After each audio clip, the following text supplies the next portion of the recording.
Mais pour terminer, Nico, je te propose ils ont pas joué à Marseille.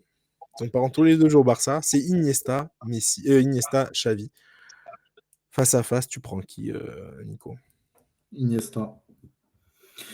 Parce que même si Xavi était un immense joueur, Iniesta, il savait tout faire, il savait bien sûr, Xavi récupérait des ballons, c'était son poste d'ailleurs, numéro 6, ou numéro 8, en tout cas, enfin, plutôt numéro 6. Mais Iniesta, c'était un relayeur, mais il pouvait jouer ailier aussi. Et pour moi, c'était quelqu'un qui avait la palette technique de jouer numéro 10. C'est celui qui met le but de la finale de la Coupe du Monde 2010. D'ailleurs, c'est celui pour moi qui devait avoir le Ballon d'Or en 2010.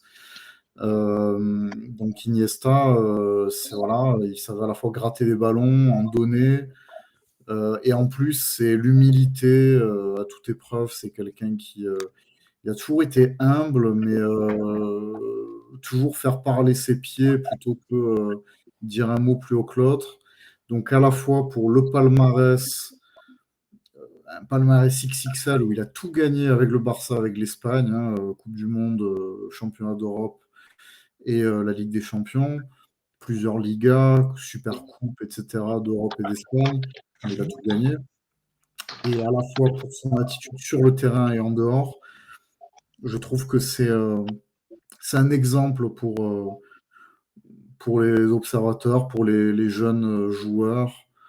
Et il a eu une carrière voilà, XXL et la carrière rêvée dont tout le monde rêverait d'avoir, que tout le monde rêverait d'avoir. Donc je pense que c'est voilà, Iniesta, je prendrais Iniesta, même si Xavi a fait aussi une carrière immense. Et lui aussi, il a tout gagné. Mais je trouve qu'en plus pour tout ce qui est technique, le fait que Iniesta soit plus décisif parce qu'il était plus offensif, ben, je prendrais Iniesta par rapport à Xavi, mais voilà, le choix il est quand même compliqué. C'est clair. Ok.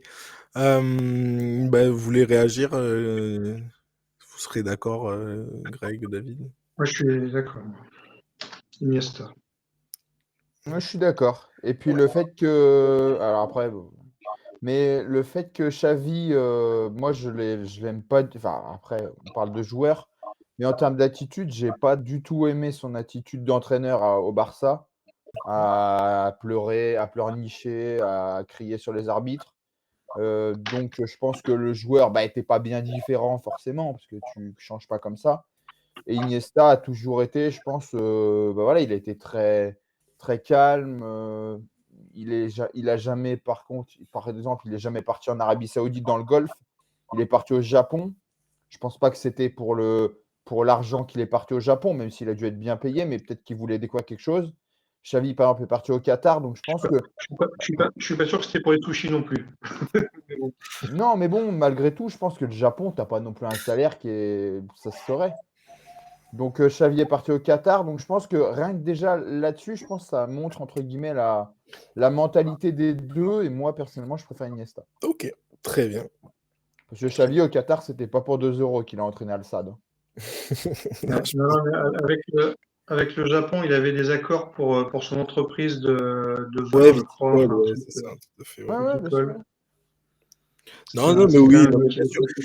Maintenant, j'avoue que pour comparer les joueurs, Xavi, enfin, moi, pourquoi j'ai aussi pris ça? Parce que Xavi m'a l'air quand même un poil sous-coté, entre guillemets, tu vois, dans dans les légendes, il m'a l'air un poil sous-coté. Je veux dire que c'est un joueur qui a quand Et même. c'est son poste qui veut ça aussi. Voilà, c'est ça. Ouais, Tu vois, c'est un peu comme Rodri, quoi. Ouais, ça, milieu central un peu défensif, tu vois. Il fait une saison à 10 buts, 30 passes décisives en 2008, 9, quelque chose comme ça. Il fait 10 buts, 30 passes D.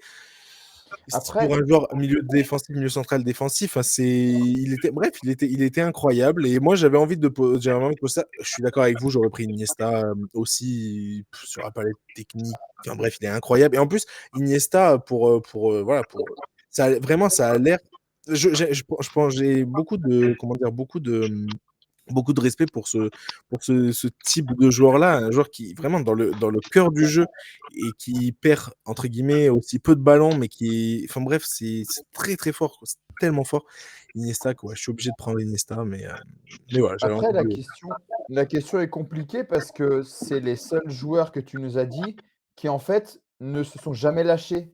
Tu sais qu'en fait, on peut pas les comparer parce que, bon, alors OK, Distance. au Vissel Kobe, machin, mais ils ont toujours été à 2 Ouais, bien avec sûr. Busquets, bien évidemment, c'était Milieu de le terrain, trio tout à magique, fait. mais ils ont toujours été à 2, donc en fait, l'un même en Espagne, vu qu'ils ont la même nationalité, l'un ne va pas sans l'autre. Donc c'est un peu compliqué de voilà, quoi. Ouais, je suis Car d'accord. ça leur a coûté un ballon d'or d'ailleurs. Enfin, ça a coûté un ballon d'or, à mon sens, à Iniesta, Ah oui, oui, le oui, fait qui en d'être mérite, bien sûr. le fait d'être systématiquement associé Non, à mais Xavi. un truc vraiment réel, c'est qu'Iniesta, pour le coup, il a des buts. Quand il faut mettre un but ultra important, bah, il est là, quoi. But en finale de Coupe du Monde, bah, vous l'avez vu. Et c'est lui qui marque aussi le but incroyable contre Chelsea. Bah, Ouais, il y a un Contre Sadio Chelsea, qui avec donne un éclat, en là, évidemment, ce élimination. match. Mais c'est lui qui marque le but. Il est magnifique en plus. En bref, il marque des Ouais. buts ultra importants, Iniesta. Il en marque pas 10 000, mais il en marque des super importants. C'était le joueur préféré de Michel Platini, qui s'y connaissait un petit peu en milieu de terrain, je crois. Il y a un Donc, moyen, ouais, je crois qu'il y a un moyen, oui. Non, tout à fait, non, mais c'est clair. Mais bref, en tout cas, voilà, juste, voilà, remettre un poil de respect, entre guillemets, sur Xavi, mine de rien, parce que j'ai l'impression, encore une fois, je le trouve, dans les débats, par exemple, des meilleurs milieux de terrain de l'histoire, honnêtement, je vois beaucoup de joueurs, enfin, souvent, par exemple, quand on regarde, on lit un petit peu, on regarde des vidéos, des avis aussi bref, de personnes hein, qui font des top 10, des top 20, des top 30, je sais pas. Je trouve, voilà, il y a des joueurs devant lui que je ne comprends pas. Et donc, voilà, j'avais envie de juste. Ouais, je l'amenais sur la table comme ça, mais sinon, je suis d'accord avec vous. Hein, c'est Iniesta. Pour moi, c'est Iniesta aussi devant Xavi. Mais ok, très bien. Écoutez, on a fait le tour. Pour ces top. Ah, d'ailleurs, j'ai même pas mis la bonne. Attendez, hop. J'ai oublié de changer.